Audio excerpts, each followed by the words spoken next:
Good evening, everyone. I'm Eileen O'Connor.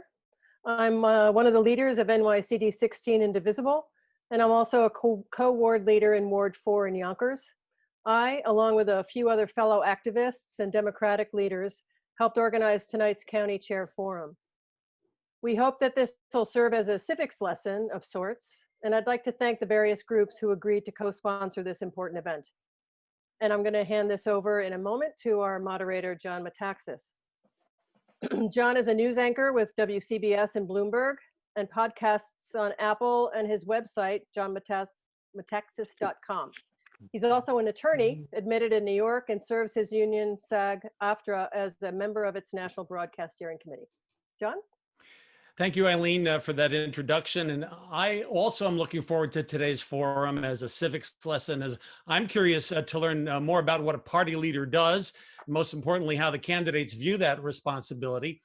I want to welcome all of our viewers tonight. We'll hear from two candidates vying to be elected chair of the Democratic Party of Westchester, Suzanne Berger, who is the chair of the Greenberg Committee, and Bill Serator, the chair of the Mount Kisco Committee.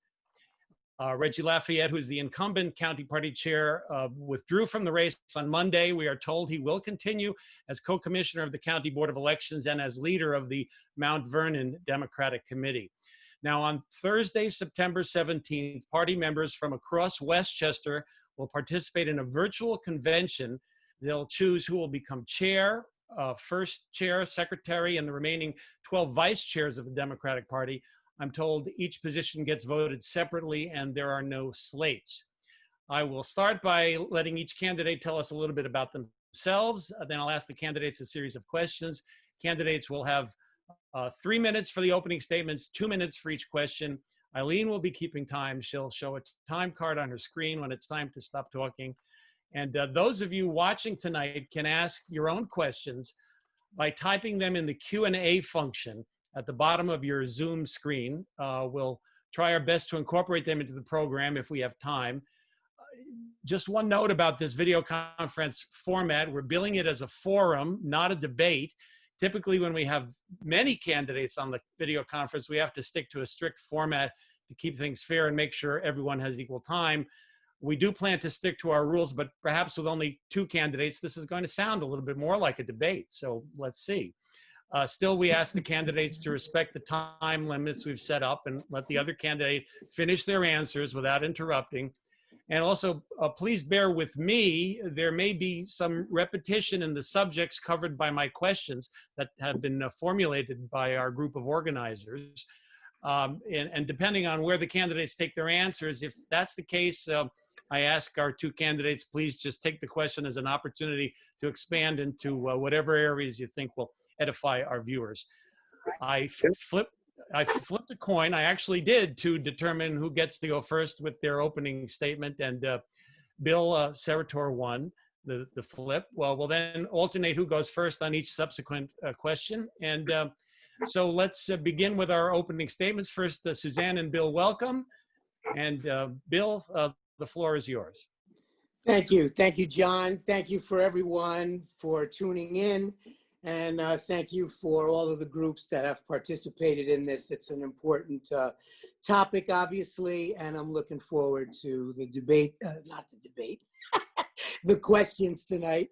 I want to begin by just giving a note of thanks to Chairman Lafayette, who has faithfully given 16 years of his effort in service of this party and began what is now commonly referred to as the Blue Wave.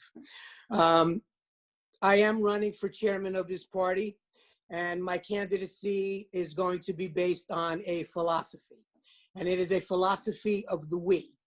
Not the me, not the I, because I think the we is what is important. The me and the I only matter if it is in service to the we. So the strength of this committee comes from the collective collaboration of all of us.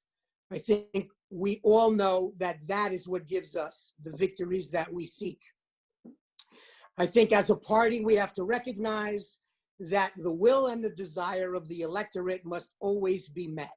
We had a very clear and consistent string that just ran through the primaries on June 23rd, and that was indeed, we are looking for new ideas, new faces, new philosophies, and a new energy to bring to the party to make us go forward. If I am successful in this quest, the three things I promise to focus on are, number one, to raise more money for this county committee. I think we're woefully underfunded considering our size and demographics. And we need to stack rank our races every year for local candidates all the way up to the federal races. We must revamp and modernize our communications, our website. I'm looking to bring in new innovations like Slack and Reach, which I think can greatly assist us. And I'm looking to expand the capabilities of the van so that every district leader will have access to their district. They will know exactly who is in their district and how to cut their own walking lists and not have to rely on someone else to help them do that. Lastly, our bylaws are woefully outdated. They need to be looked at and revamped, and we will have a bylaws committee review. And I'll be looking to add some additional committees that we used to have or have never had, such as a communications committee, a judicial review committee, and a number of others. Most importantly, I think it's important for the activist community to have a voice and say at the table with all of us. We need to open up this tent. Thank you.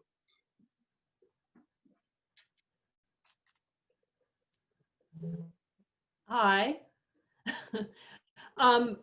I want to start by saying thank you to the organizers of this wonderful forum. You have a great crowd, so obviously there was a need to be filled. And specifically to Indivisible New York CD16 and Indivisible Westchester and the many other organizations listed on the flyer, which is here. I don't want to use up my entire 3 minutes listing them all, but I want to thank them all. I also want to thank the soon-to-be outgoing chairman of the committee, Chairman Lafayette. Reggie's given 16 years of his life to this party and to electing Democrats, and I've had the sincere honor and pleasure of working with him over that period of time, sometimes on the same page, sometimes on different pages, but always in service of electing Democrats. And so he has my sincere thanks for the service he has rendered to this party and to this county. Let me use the rest of my time in this opening statement to tell you a little bit about myself, and then a vision of how I see the chair, and then I'm sure the question period will fill out the details on how I envision a chairmanship. I am a 30-year resident of Westchester County. I live in Dobbs Ferry in the town of Greenburgh. I've been a district leader for 25 years. In 1995, I became the chair of the Democratic Committee in the village of Dobbs Ferry. And 7 years later, I was elected to chair the Greenburgh Democratic Committee. And I've held that position since that time, being reelected every 2 years. Greenburgh has 162 district leaders. Let me repeat that, 162 district leaders. We have 6 villages. We have a population nearing 100,000 people. We're the largest town in Westchester. Greenburgh mirrors the county in terms of population, ethnicity, race, economics. We have high income areas, we have low income areas. We have African American communities, we have Hispanic communities and white communities, and we all have different interests, and it's been my job to manage those interests and the interests of the different villages and unincorporated areas politically for the last 18 years. Greenburgh's a Democratic town, and so we have our political contests and primaries. We're going to see more and more of that in Westchester County, and it is slightly different experience than running against Republicans, and we have to look at looking at different ways to handle that, and we have done some of that in Greenburgh. So I come to you with my experience and my record, which I'll talk more about, and ask for your vote on the 17th of September at our reorganization meeting. Thank you, Suzanne, and thank you for taking my cues as well without any voice. I forgot to unmute myself, but you picked up very professionally there, and I appreciate it. Happy to do that. Let's expand on this idea that both of you have touched on the role of the committee. How do you understand the role of the County Democratic Committee? And maybe you could address in terms, especially of expanding the electorate and engaging Democratic voters. And what's your vision for the future of the county committee? What does it do well, and what needs improvement? That's a big question for 2 minutes, but let me try. And then I'm sure I can fill in later. It's not for lack of importance of other issues, but I see the county committee as having 2 separate jobs. The first job of the county committee is to be a resource for the various municipal committees. We have more than 20 towns and cities in Westchester. We add in the villages. Each of those have Democratic committees. Each of those need to be working in a consistent manner to the extent possible. They need resources. They need not only money in terms of resources, but they need training, and they need campaign guidance and all that sort of thing, in addition to managing countywide elections. So that job is as a manager. And in that job, I don't get to I'm not a CEO who gets to choose who to hire and fire. The heads of the various committees are chosen for me by those communities, and it's my job to make it into a one coherent whole as best as possible.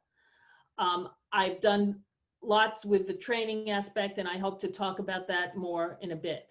The other job of the county committee is to be outward, to reach out to voters and newly people who move here in Westchester. And they need to know that we have a county Democratic committee. They need to know what our platform is, who our elected officials are, how they can get involved. We do that in a couple of ways. We do that through social media. We do that through having an active website, through having a physical presence in White Plains.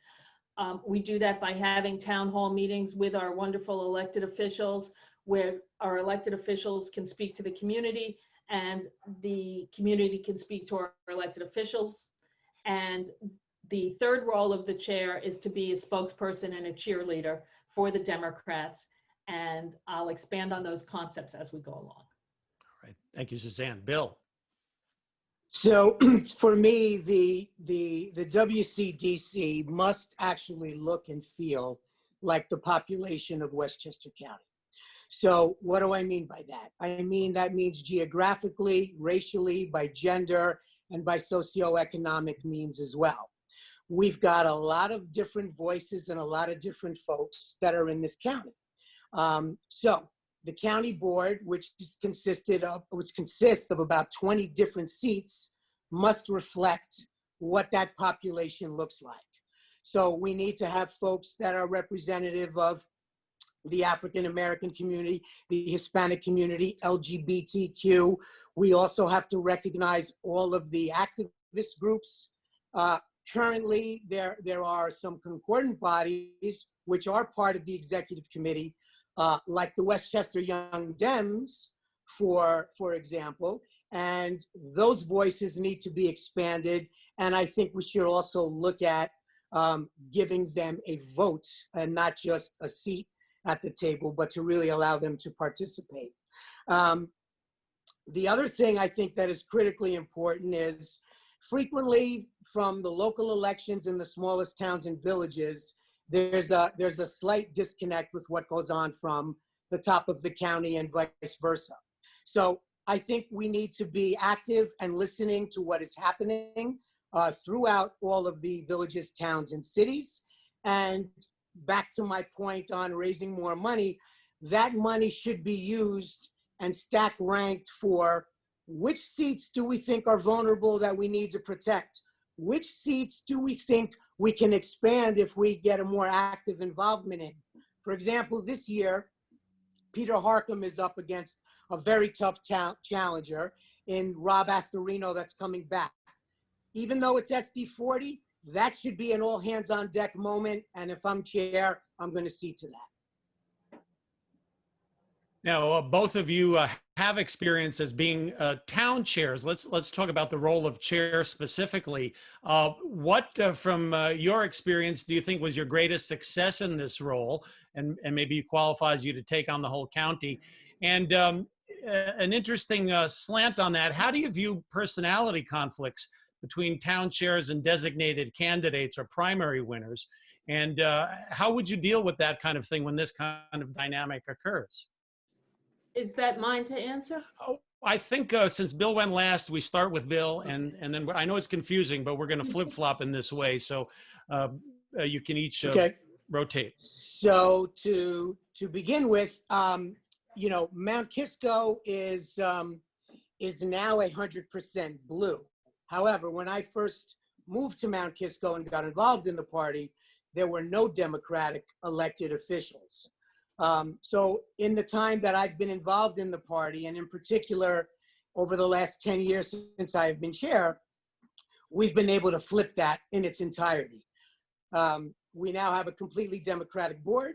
We've got both town justices that are now also Democratic, and we've been able to expand that into some of the other races. So we were able to flip our legislative district from red to blue. We played an active role in that.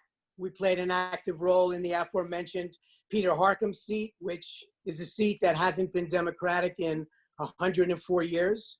So we were very happy to be a part of that and help to flip that and give Pete the platform that he so truly deserves in doing so. Obviously, there are always conflicts exist in all walks of life. And whether I've dealt with those in business or in my personal life or on the committee, that is an area where you have to bring the parties in. You discuss whatever the quote unquote beef is or the differences.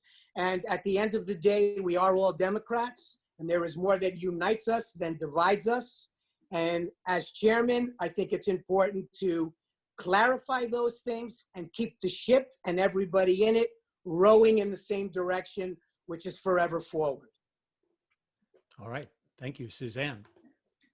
I think my greatest success, perhaps, was being part of the effort to elect Senator Andrea Stewart Cousins in 2000, trying to elect her in 2004 and succeeding in electing her in 2006. And she, as we all know, is the first African-American woman majority leader of the New York State Senate, beating a 30-year incumbent. I am also proud of the success I have had electing a diverse slate of judges to the Greenberg bench. In 2004, we elected the first African-American judge to the Greenberg bench, Jim Hubert. He went on to be a county court judge and then a Supreme Court, and is now a Supreme Court judge. He was followed by the second African-American judge on the Greenberg bench, Arlene Gordon Oliver, who moved up then to the family court. In 2011, we had 3 minority judges on the bench: Dolores Braithwaite, Arlene Gordon Oliver, and Walter Rivera. So I am proud of that record. I'm proud of managing a diverse town committee. As I said before, we have 162 district leaders. I'm running on my record, and so I invite people to look at the composition of the Greenberg Committee as compared to the Mountain Kisco Committee. As to personality differences, another experience I bring to this job is I've been a candidate for public office. I ran for town supervisor in a Democratic primary in 2007. I learned a lot from that campaign. I learned how to be a better candidate, how to counsel candidates. I ran against the incumbent. He was a 16-year incumbent at the time. He's still in office. That is Paul Feiner. We had our differences then. He's fully supportive of my candidacy here today. All right. Thank you for those answers. You have spoken about the need to expand the electorate. We're getting a question now in on the Q&A function. as a member of the Hispanic community of Westchester, I'd like to know how you have supported our community and how you plan to continue to support our community if elected.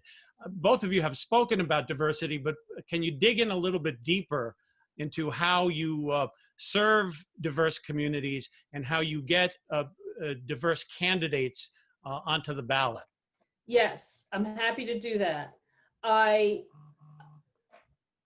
was proud to support Maria Portilla for town clerk in 2019. She was a member of the Hispanic Dems. She lives here in the Fairview community, and she ran a strong campaign with the endorsements of the Greenberg Democrats for the town clerk. That was an opportunity for the Hispanic community here in Greenberg to get behind a candidacy, which hopefully will have success in the future.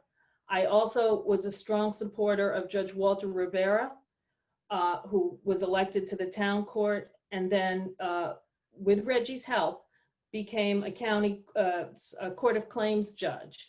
It was a very close election at the county convention. Walter lost by about 100 weighted votes. So not everybody felt the same need to elect Walter to the county court, but ultimately he did become a judge. And I'm proud to say that I have the support of Robin Bacall, who's the co-chair of the Hispanic Democrats of Westchester, who I've gotten to know through these efforts. And I expect to have several members of the Hispanic Democratic community running with me on September 17th. All right, thank you. Bill. Yep. So when again going back to when I first moved to Mount Kisco, it was a red town. Mount Kisco is a town with a very large Hispanic population. The Hispanic population was treated very poorly, particularly the labor workforce. It actually led to some lawsuits against the village, and subsequently the development and the leadership of a group called Neighbors Link was brought in. Neighbors Link still exists today. It is an active group that helps Hispanic Americans learn the language, to help them integrate into society. It is a place for them to find jobs. It is a place for them to be a part of the society and the town of Mount Kisco. I've participated in many events and fundraisers for Neighbors Link. We've also participated and conducted some workshops. Recently, at the start of the orangutan currently occupying 1600 Pennsylvania's Avenue election, I led one of the efforts here in Mount Kisco for a sanctuary city, for Mount Kisco to not call ICE and to work with our Hispanic community. And I also have worked on numerous campaigns up and down the county, north, south, east, and west, in support of many candidates that are Hispanic, African American, and every other walk of life. Because what matters is not what divides us, but what brings us together. And it is that togetherness that I think I can expand further in the county if I'm elected. Thank you. Thank you. Right now, some of the Democrats in Massachusetts are finding themselves in a difficult position with this race between Senator Markey and Congressman Kennedy. What are your plans for getting more progressive Democrats to run in local elections? And how would you handle an increase in primary challenges from the right or the left moving forward, especially in cases where the incumbent might be popular? Okay. So as I stated in my opening statement, I think progressives play an important role, an ever increasing important role since 2016. A lot of the blue wave that has come through in 17 and 18 and 19 is largely due to the efforts of the activist groups. And I think we need to expand our tent. They need to have a voice. We need to encourage them. And I think we've seen some very interesting results that have come out from that. In CD 17, which encompasses Mount Kisco up where I am. At one point, we had 14 people running for office. But through the process, voices were heard, positions and platforms were explained, and the electorate spoke. And it wasn't the richest or the wealthiest person that won, or the most connected or the most deep Democratic Party person that won. It was a fantastic young progressive by the name of Mondaire Jones, and I think we're all very excited to see him serving in Congress. So that's the type of thing that I think we need to have more of. I think primaries should always be not necessarily expected, but certainly part of the process. Primaries allow voices to be heard, ideas to be expressed, and we should welcome that as a party. Thank you, Bill. Suzanne? Let me talk about that CD17 primary because it's fresh in everybody's mind. It was a multi-candidate primary. And Mondaire Jones did succeed in that primary by a wide margin, and we're looking forward to serving Greenburgh and the rest and other parts of Westchester and Rockland in Congress come January. We did something different in Greenburgh. Instead of making a single endorsement of a candidate, we decided to do something called approval voting. It's similar in concept to ranked choice voting, which is going to be adopted in New York City starting next year, and something we need to begin looking seriously at as we get larger primary fields in the parties.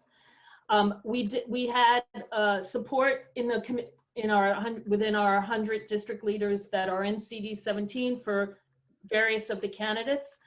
And rather than having a knockdown, drag out battle amongst us, we decided to select the candidates that would be acceptable to us. And we selected 4 of those candidates. Mondaire Jones was one. And that meant that we facilitated petitioning for those candidates. It meant that we provided them forums and other access to our district leaders. And that seemed to be a successful process. The district leaders liked it. All of them felt that they had a voice. They weren't foreclosed from supporting a candidate that might not have been in first place, but was certainly could have been a good representative for our community. And so we need to think about novel ways to retain what is one of the party roles, to be a gatekeeper. We want to make sure that the Democratic candidates that we do support meet basic democratic values. Because anybody, can put on a T-shirt and say they're a Democrat. All they have to do is go walk down the street to the Board of Elections and register. Whether they've been a conservative or a Republican all their life, it's now, fine to be a Democrat because that's how you win votes. And we need to look further at that. And that is our role as Democratic district leaders, to make our views known to the community about who might best serve those democratic values. Thank you. In the last 4 years, we've seen the rise of the indivisible movement. And of course, there have been many activist groups who have been around long before that. What challenges, if any, has this posed for you as party leaders? And what do you see as the difference between the party itself and these activist groups? And how will you work with them? For me, it's not a challenge. The activist community has been welcome in Greenburgh. We have many people who first became involved after 2016 have become district leaders in Greenburgh. We welcome their energy. For myself, after the election in 2016, I was in Washington in January for the Women's March. I was at the organizational meeting for Rivertown's Indivisible at the church in Tarrytown when they formed. So it's a very comfortable relationship for me, and we add to each other. And the activists, issue advocates need to have their own role outside the party. They're within the party and outside the party, because they need to advocate loudly to our elected officials for their issues and their causes. And the party has a slightly different role. But to answer your question, to me, the activists are part of us. It's an organic relationship. And I've been to many meetings of CD16. I've been to many meetings at Indivisible River Towns, and I consider some of my best relationships in politics and learning experiences from some of the organizers in Indivisible Westchester. And I look forward to working with Bruce Campbell as this moves along. Some of you may have seen a post that he's planning to run for first vice chair and that he supports my candidacy. He's a co-chair of Indivisible Westchester. Thank you, Suzanne. Bill? So, Indivisible and up to us to name two very, very prominent ones, have always been part of the process, and we've worked with them. I've worked with them for as long as they have been around. In fact, one of the very first Indivisible meetings that occurred, I was asked to attend and participate, and I actually supplied the refreshments for that. So I thought it was a good idea then. I think it's a good idea now. But more importantly, there are a number of other groups that may not necessarily be as well known and funded, and those voices need to be allowed into our big tent as well. So Voices Rising, Our Revolution, Social Justice Democrats, and a myriad of others. I actually have already begun to name people, not just say that I'm going to do it. I have a named slate of people that are running with me. We are like-minded, and we are marching towards that future. And we are going to turn this community and this county from the light blue that it is, and we're going to go after it for all of those little specks like Yorktown and Eastchester and a few other places that remain in that speck of red. We're going to turn those bright blue. And I look forward to doing that with the activists and anyone that is a part of this process and party. And to go back to primaries for a second, I don't have anything against stack rank voting per se, but I do think as chair, the chair must remain free and clear and allow everyone to run who wants to run without putting their proverbial thumb on the scale to try to tip and balance that.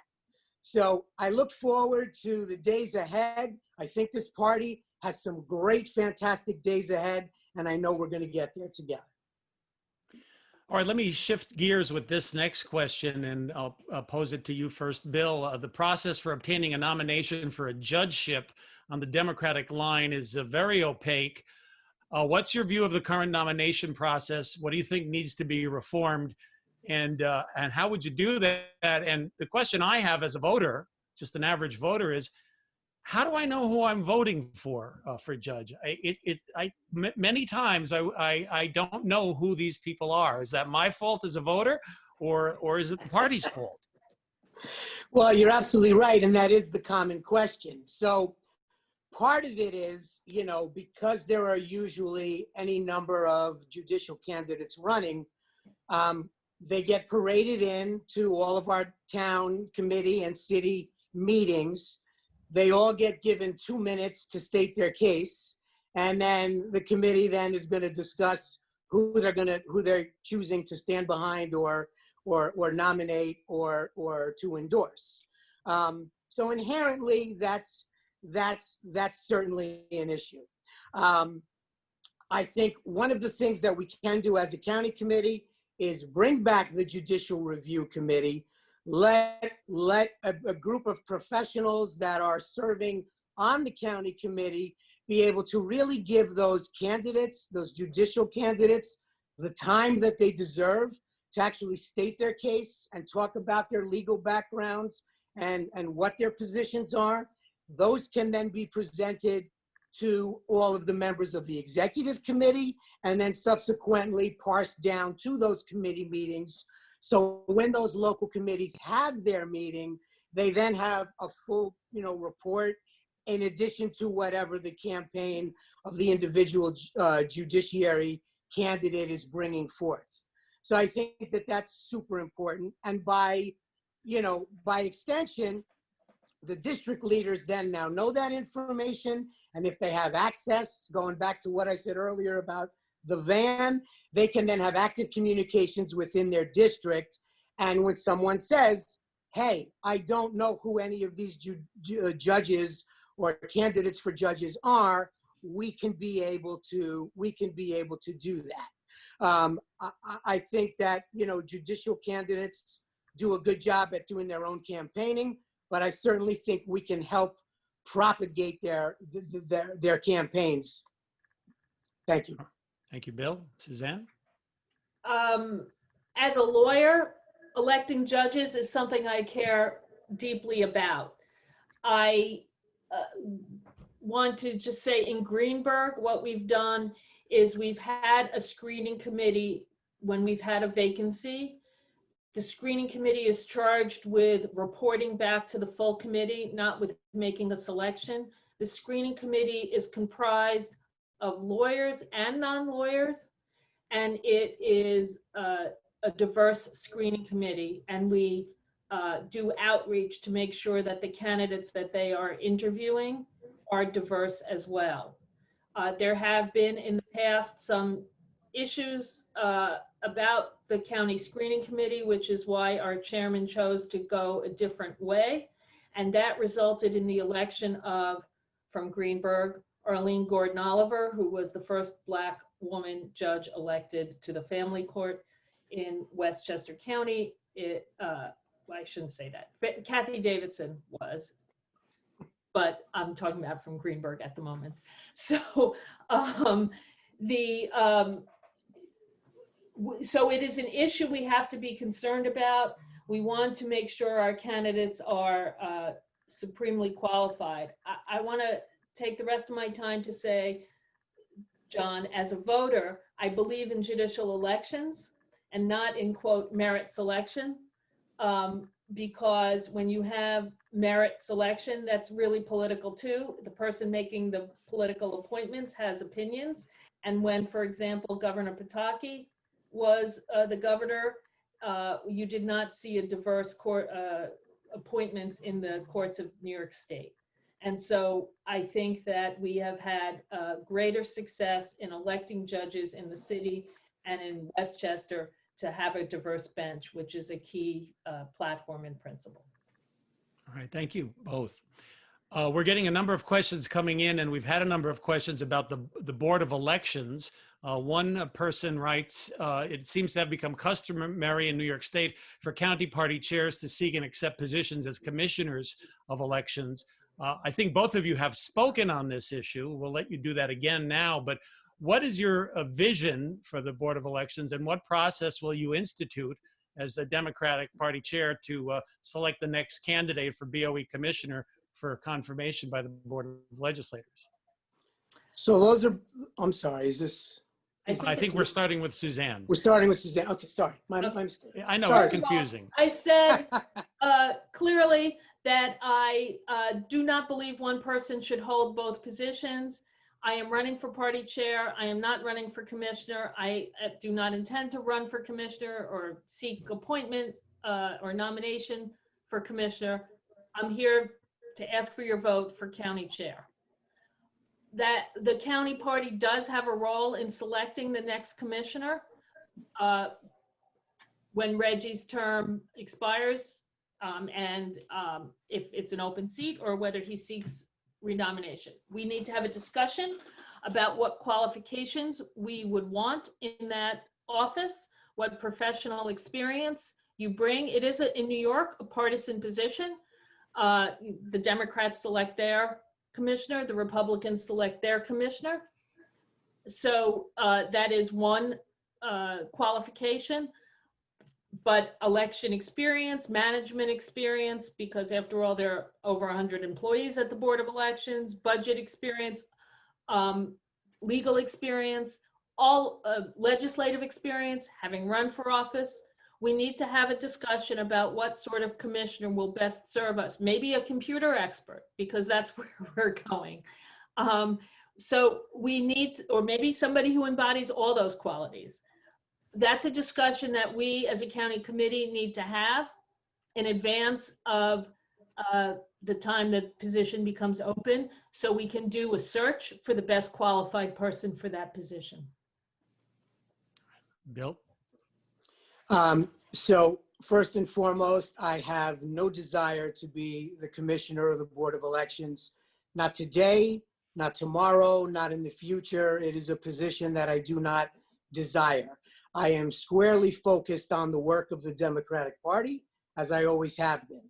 I want to bring my skill set to that endeavor and that effort.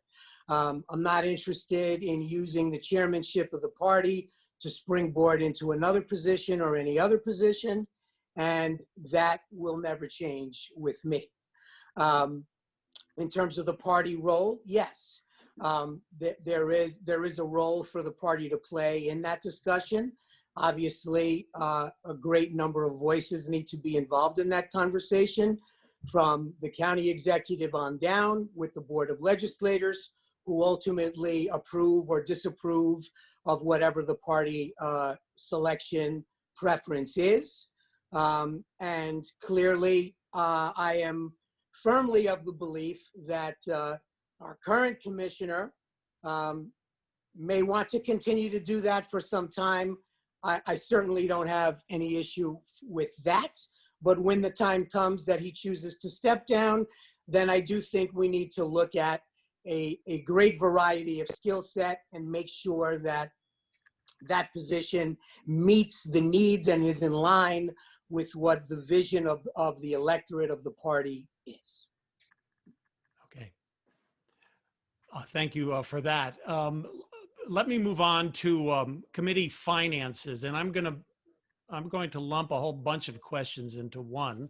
And if we need more time, maybe we can do more. But what reforms do you believe are needed in county committee finances and transparency? For example, will you commit to a monthly treasurer's report as part of the meeting agenda and timely minutes that minimally summarizes income and expenses? And then, are there any restrictions on the money that you would be willing to take as part of party fundraising efforts? Are there industries that you believe Democrats should not be taking money from, or party leaders should not be involved with? And how will you treat contributions from companies and sectors with which you may have business relationships or had them in the past? Bill? That is a mouthful, but that's a great question and an important question, and I'll do my best to get it all in 2 minutes. Certainly, you know, the treasurer's reports right now, or the financial filings, are posted and are available to be viewed on the web for anybody on the in the financial disclosures that are publicly available. That said, though, I have never been a part of an organization where a monthly treasurer's report is not part of the process. So yes, I think there should be a monthly treasurer's report. I think it's important for the executive committee to kind of know where you are. It's an important thing, like any organization. And that, of course, by its very nature, increases and gives you some of the transparencies that everybody wishes and wants to have. In terms of allocation of funds, yes, the allocation of funds should be for the core values of the Democratic Party, and what the electorate and what the members of the party wish them to be. In regard to industry, there are, of course, industries that we should not accept money from. There should be no quid pro quo. I have never engaged in any quid pro quo in any way, shape, or form, not in my personal life, not in my business, and certainly not in anything that I've ever done with the Democratic Party. So yes, and if we do receive funds that are questionable or found to be questionable after we receive them, then just like any candidate or anyone else, we should return those funds and thank them for the time, but we need to refund those and not be part of that. We can't be held accountable for someone who is choosing to influence elected officials or the process. Thank you. Yes, the duly elected treasurer of the county committee should, as part of their regular duties, provide a monthly report at the executive committee meeting or to the full committee when the full committee meet. The reports are filed biannually with the State Board of Elections, and anybody can view them.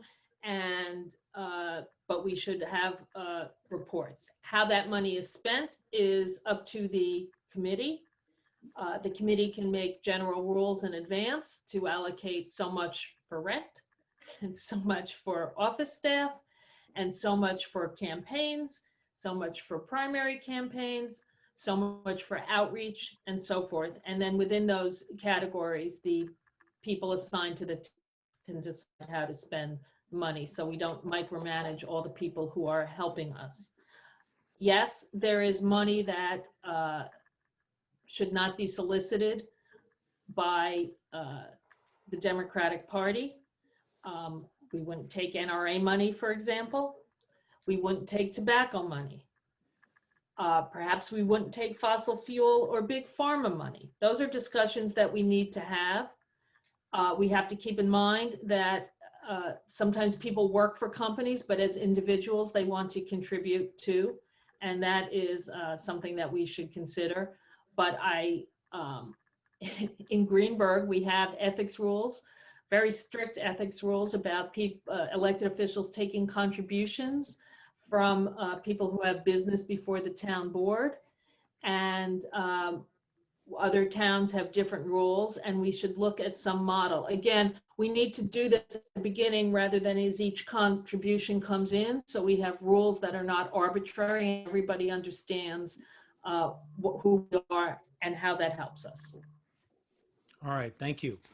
This question has now come in. It has to do with the role of a district leader.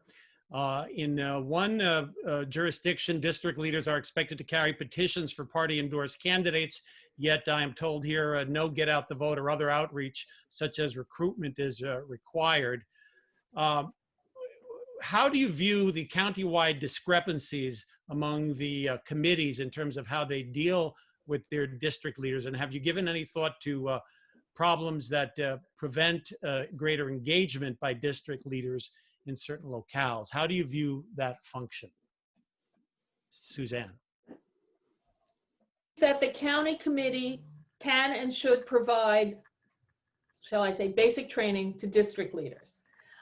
In Greenberg, we've created a manual. It's about 20 pages for our new district leaders. We gave it out to everybody, all district leaders in February at the beginning of the petition period. A couple of years ago, Joy Haber, Bruce Campbell, and I did a training for new district leaders in Mount Pleasant and in Greenberg, and we need to roll that out on a countywide basis. Attendance is not mandatory, but we think it would be helpful. I've also given similar programs at SWAC in March of this year about how to do district leader training. And so while it is not our role as a county committee organizationally to override the will of the locally duly elected chairs, we can provide resources so that all members of the county committee have basic information about how to perform their jobs. And so I think my experience is as neighboring committees change their ways, that sets examples for other committees, and the district leaders impose that change, perhaps slowly, and perhaps we can accelerate the pace of that, but you know, on their local committees. But really, truly, the answer is it requires the district leaders in each of those committees to force change. It needs to come from the ground up. The county chair can be a resource and strategize as to how to make that happen, but that is not a top-down thing. It's a bottom-up thing. Okay, thank you. Bill? Yep, thank you. Great question. And yes, since I took over as a chair in Mount Kisco, we also have a district leader handbook. It gets handed out every year. And anyone that joins our committee, we give that to them as well. Moreover, we participated, at least in the surrounding neighborhoods to Mount Kisco, a number of the chairs have gotten together from time to time, and we shared some best practices. And we took a look at our collective handbooks and look to incorporate best practices and do that better. There is no question that that is in desperate need on a countywide level. We should do that. The handbook should be distributed to every district leader, every chair of every local committee. And then if that chair wishes to tweak or amend, as long as it doesn't really unwind the general confines and nature of what a district leader is and what they're supposed to do, I think that would be a tremendous asset. That also does something else that is key.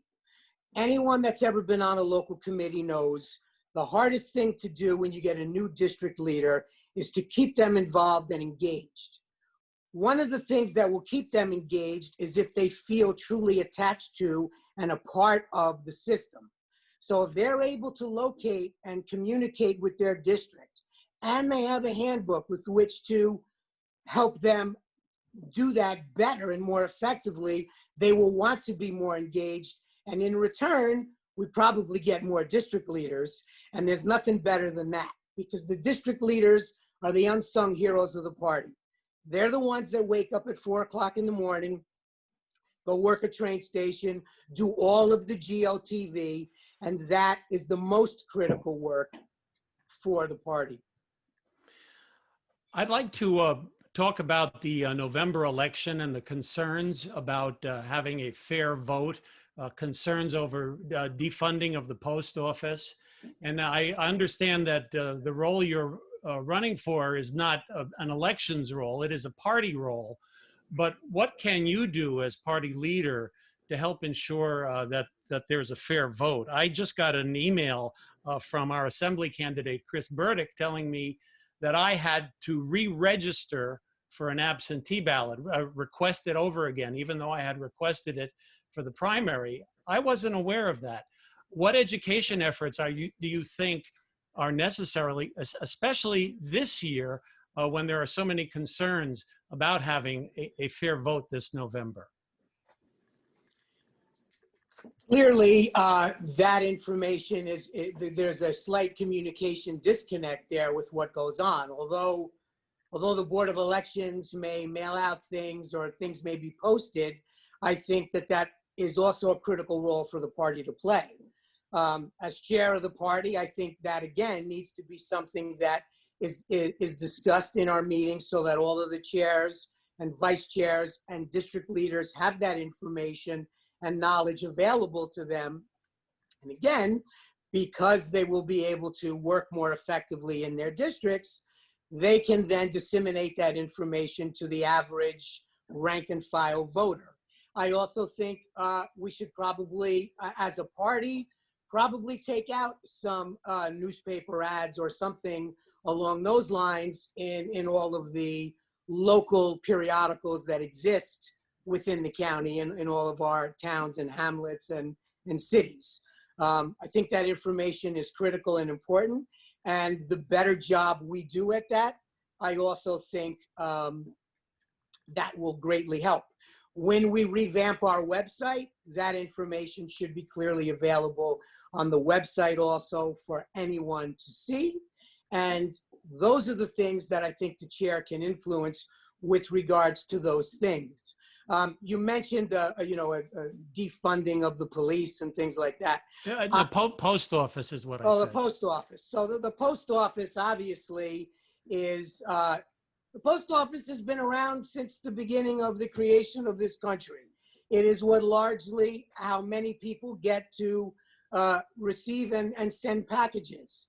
I think it's a misnomer to think that FedEx and UPS and private messaging services can handle that. The post office must be funded and the post office must be protected by the party. Suzanne. Another big question.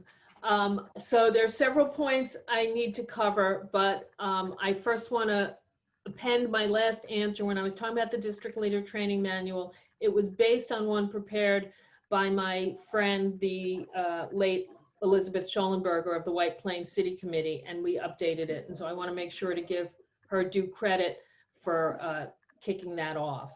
The November election.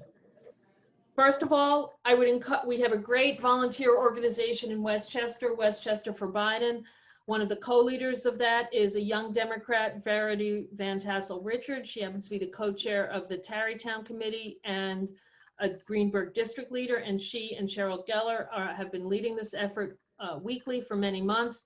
And it's a great resource for people about how to get into the game, how to volunteer. Do you want a phone bank? Do you want a text bank? Do you want to write postcards? Whatever you want to do, they have something for you, and you leave their weekly meeting and you feel we can do this. So I'd recommend that to everybody, Westchester for Biden. You can look that up, contact me, I'll let you know how to get there.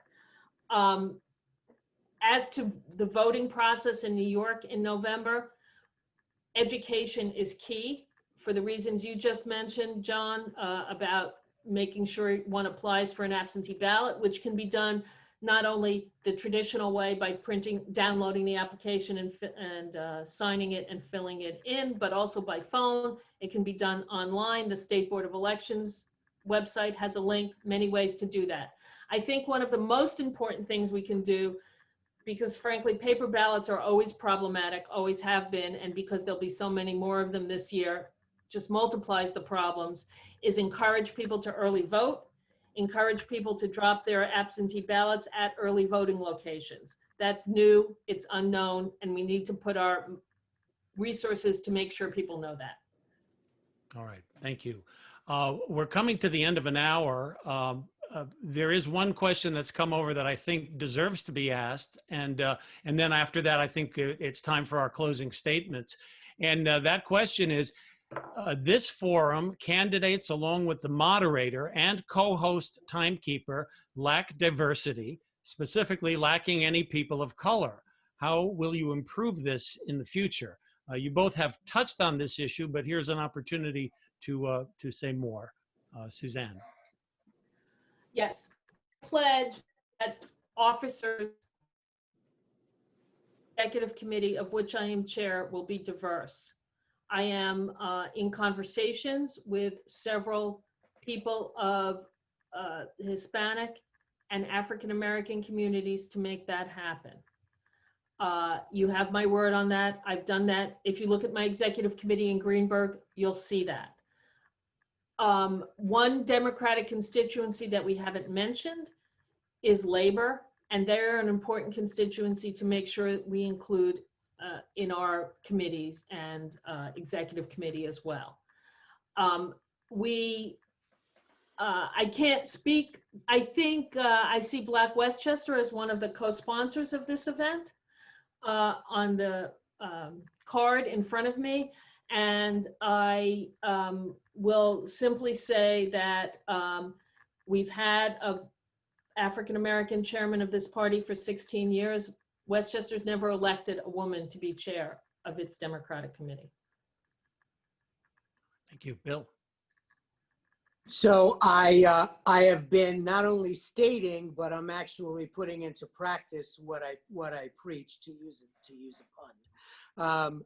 I have started to announce and roll out a slate of individuals that are not only progressive, but they are made up of any number of the constituencies already mentioned as to be members of the executive committee, and that will continue.